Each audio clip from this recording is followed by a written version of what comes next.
Question 3, JAMB 2020 chemistry question. Given that the mass of a gas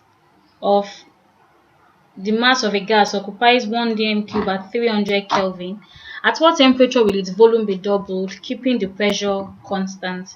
Okay, so from this we can see that the volume of our gas is what? 1 dm cube, while my temperature is 300 Kelvin. So at what temperature will the volume be doubled? So this is T2 will be what? That's what we're looking for. So this will automatically be T1. This will be V1. Okay, will the volume be doubled? So if V1 is 1 dm cube and we're doubling it, that means V2 is 2 dm cube.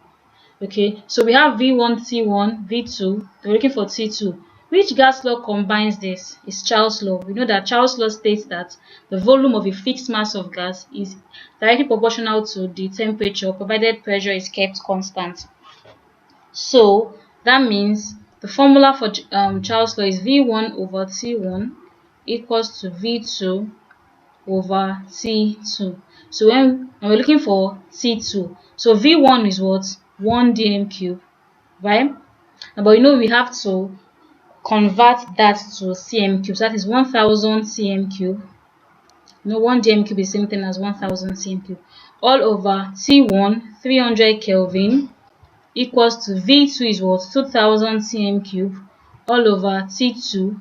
That's what we're looking for. So when you cross multiply, T2 becomes 2000 times 300 all over 1000.